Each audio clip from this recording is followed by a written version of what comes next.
Okay, so today's lesson is about how to learn English grammar. In this lesson, you will learn 5 very simple steps to help you understand, remember, and actually use English grammar the right way if that is something that you want to do. In the last lesson, I talked about whether you should or shouldn't study English grammar at all. It's a great lesson. Make sure that you check it out if you missed it. I will link it here for you. Now, I also want to tell you that these 5 steps are actually the steps that I personally follow as a teacher when I am teaching grammar to my students. So make sure that you pay attention because these steps work, okay? So first of all, I'm going to be walking you through the 5 steps, what each one involves, what it actually means, and then I'm going to give you an example and teach you how to use the present perfect continuous tense so you can see how these 5 steps actually work with a real grammar point. So let's get started.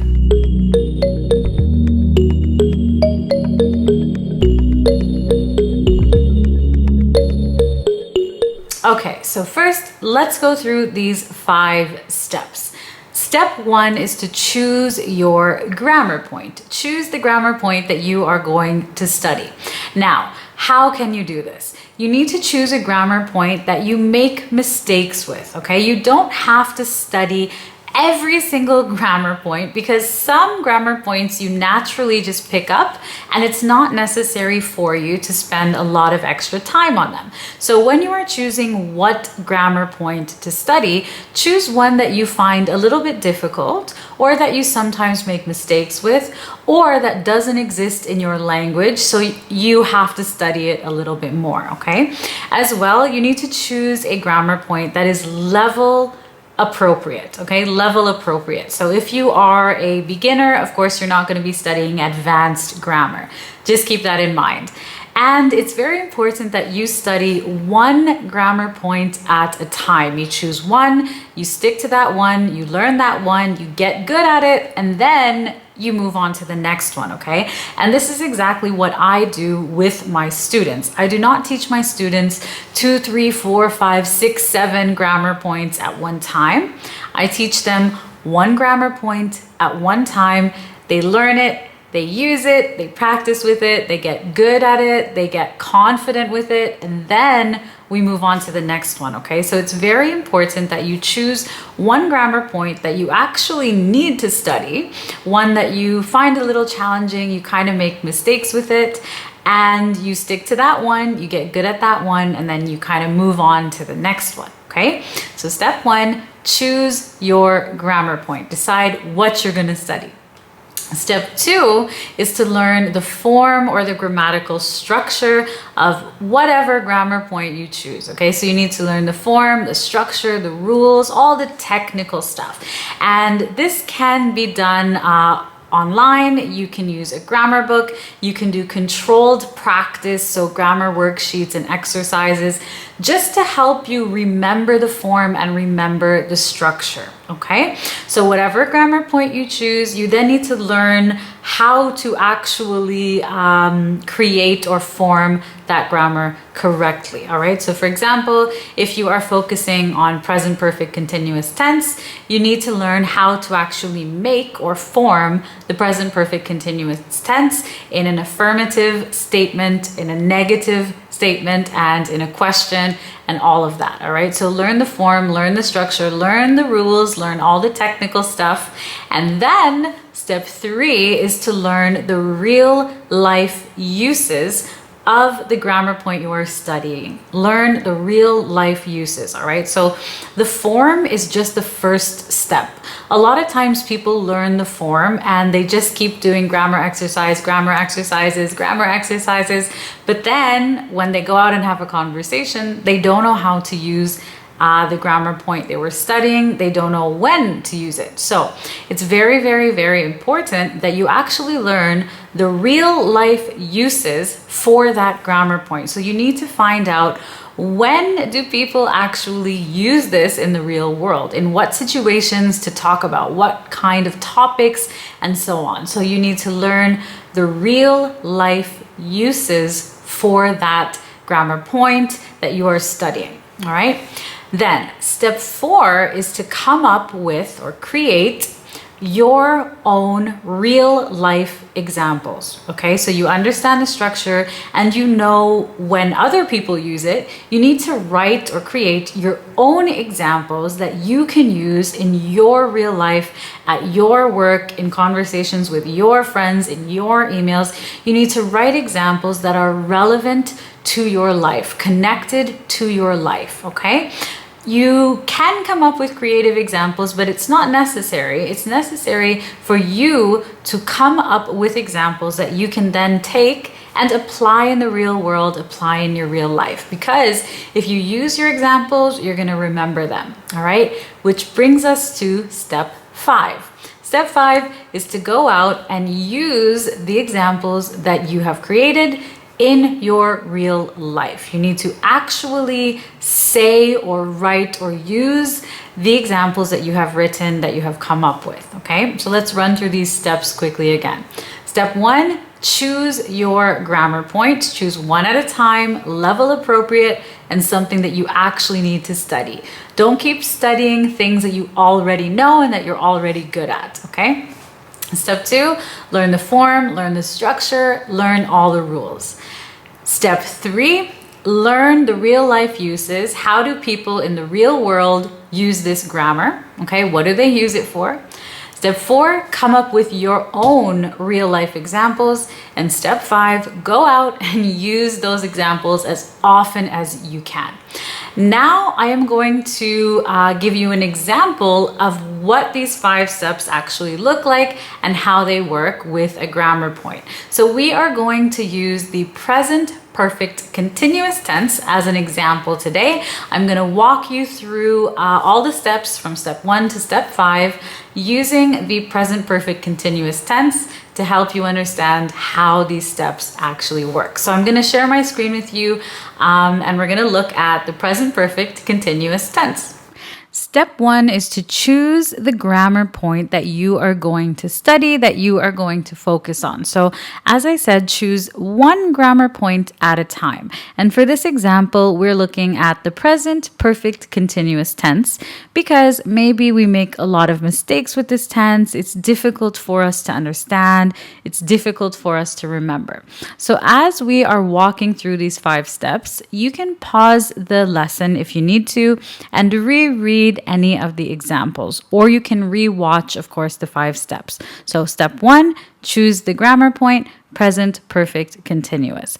Now, step 2 is to learn the form, the structure, and the rules for the grammar point that you are studying. So we are studying the present perfect continuous tense. So we need to learn the rules and the technical stuff about how to use this tense.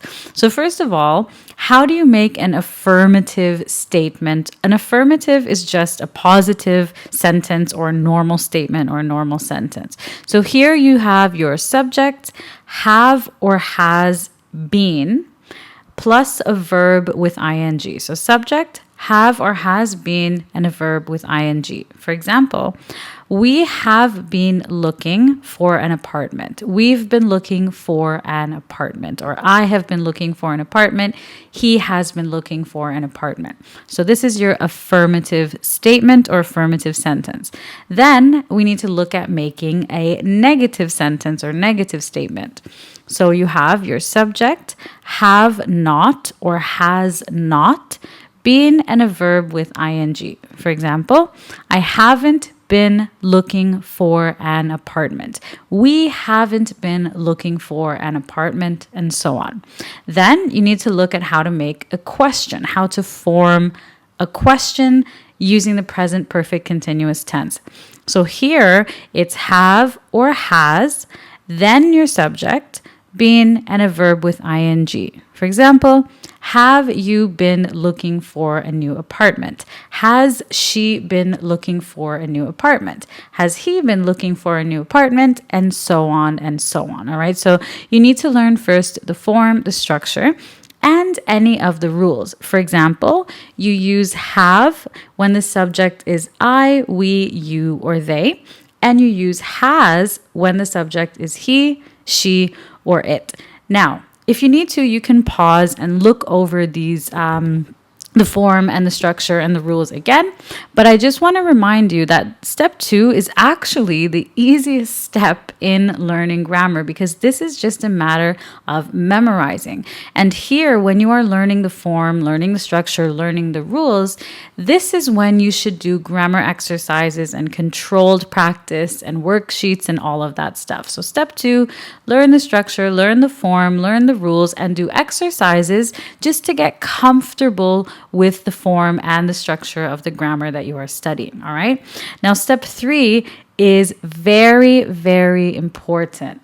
Step 3 is to learn the real life uses for the grammar that you are studying. So you need to look at when and how people actually use the present perfect continuous tense in daily life, in real conversations. Step 3 is very, very important. So, for example, you can use the present perfect continuous tense to talk about new or recent habits or routines. I've been waking up early lately. I've been waking up earlier. Or she has been eating out less and cooking more. So these 2 examples. I've been waking up earlier lately. This means in the past, I used to wake up later. Maybe I used to wake up at 9 or 10. But lately or recently, I have a new habit. I've been waking up at 6 a.m. or at 5:30 a.m. Okay, so lately or recently, this can be in the last few weeks, the last few months, the last few days, something that is new. All right. And the second example here, she's been eating at restaurants less and cooking more. So in the past, her habits in the past is that she used to go to restaurants more. But now she is cooking more at home. So this is the first common real life use of the present perfect continuous tense. You can also use it to emphasize or to stress or to put a focus on how long something has been happening or going on from the time that it started, from the starting point, up until now. For example, I've been working here for 20 years. I've been calling you all day. Why haven't you answered? So these 2 examples. I've been working here for 20 years. We're emphasizing how long someone has been working at this company. So they started working here 20 years ago and they continue to work at this company. It's a long time.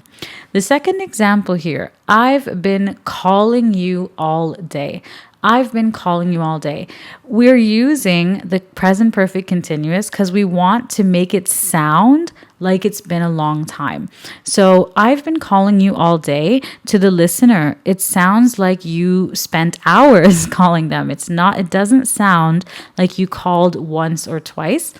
It sounds like you called maybe 10, 20 times and they haven't answered. And the third common real life use for this grammar tense is to talk about an ongoing action, an action that was continuing, and it caused a present result. And here you can use so and because.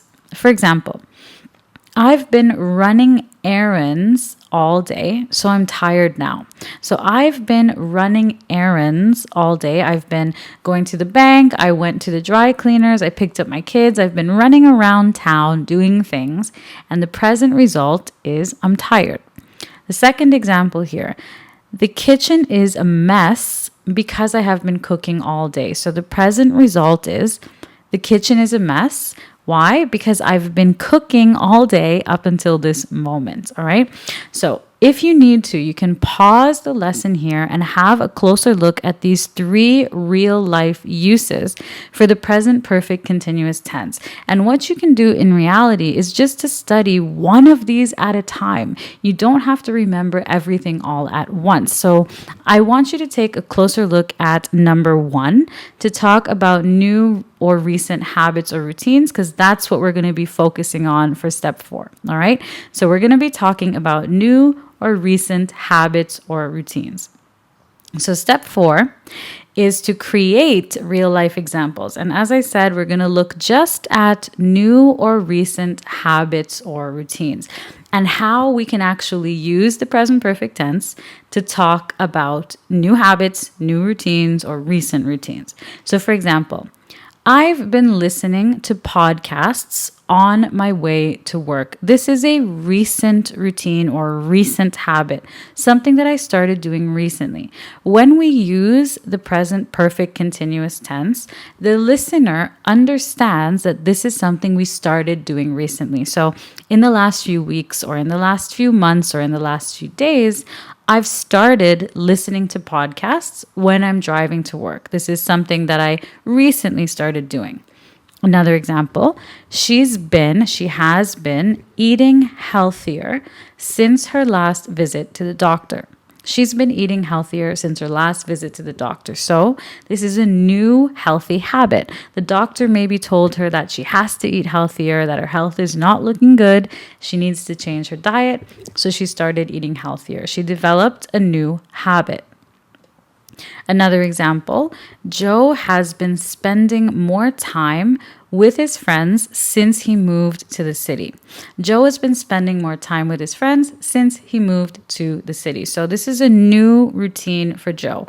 Imagine that he moved to the city just a few weeks ago or just a few months ago, and then he started spending time with his friends.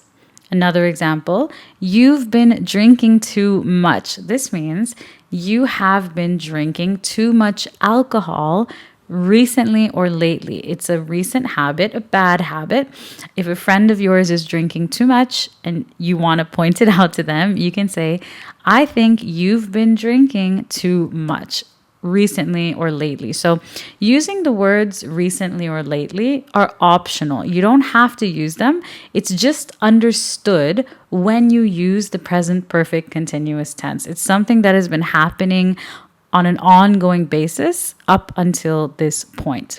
Another example, we've been going to the gym together. My friend and I have recently started going to the gym together, a new routine, a new habit for us. What music have you been listening to lately? So this question is a really nice question that you can use in small talk because our taste in music changes all the time. There's new songs all the time. So you can ask someone in a conversation about music, what have you been listening to lately? What music? So what artists, what songs, what type of music have you been listening to lately? So normally every few weeks or every few months, we change the songs that we listen to. So this is a good question. I haven't really been going out because of COVID. This example is true for me. This is a recent routine. I have not been going out too much because of COVID. Many things are closed, but this is only recently and it's a temporary. Another example, have you been watching anything good on Netflix? Have you been watching anything good on Netflix? So this is again a recent or temporary routine. I haven't been watching anything lately because I've been too busy. I haven't been watching anything because I've been too busy. So my routine recently has been very busy, but maybe not all the time. And I've been practicing English every single day recently or lately, okay? This is a new habit and a very good habit. So again, if you need to, you can pause here and reread these examples. These examples are very natural. They are examples that people would actually say in a conversation in real life. So they're not complicated examples. They're just realistic. And then step 5 is to use your real life examples as often as you possibly can until the grammar point becomes natural or easy for you to use. So you can use the present perfect continuous tense in these situations to ask friends or colleagues about what they have been doing lately. You can literally ask the question, what have you been doing lately? Or where have you been going lately? Okay. And again, this is to ask about recent habits, recent routines, or temporary habits or temporary routines.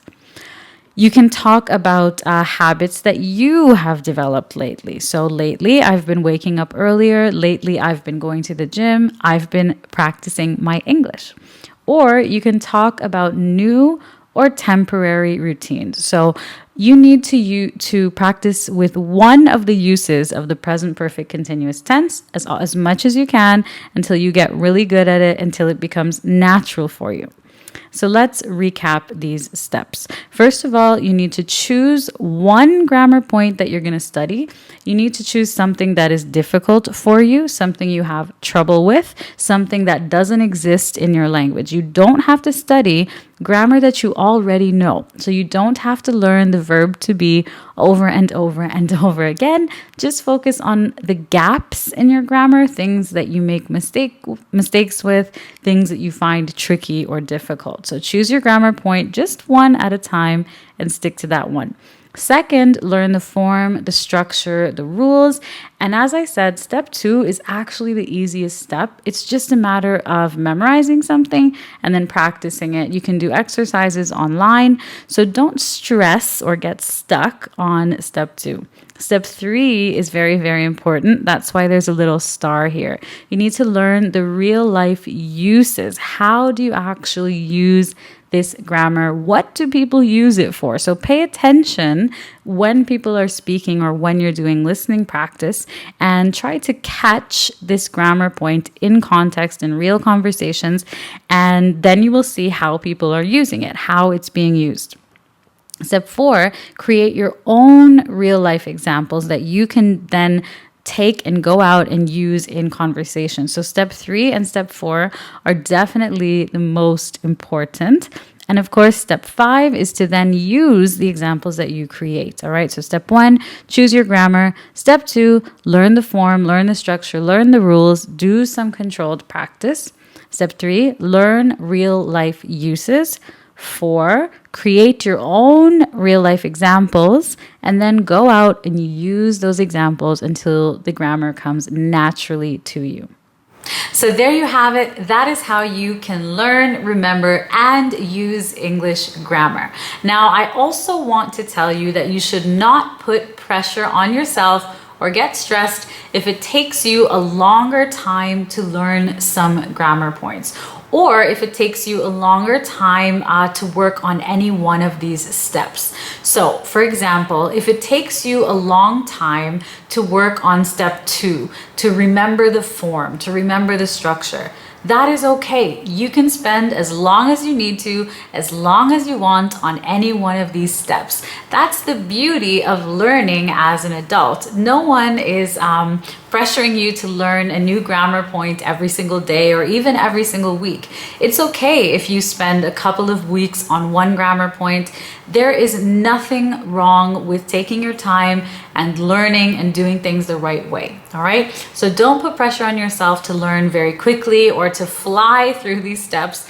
Take as long as you want, take as long as you need to, and do it the right way. Because once you learn something the right way, you can use it in the right way confidently. You can use it forever. You can use this grammar correctly and properly in conversation. So take your time, be patient with yourself, follow these steps, and your English grammar will improve. So let me know down below if you have tried these steps and how they worked for you. And as always, thank you so very much for watching and for learning with me, and I'll see you soon in the next one.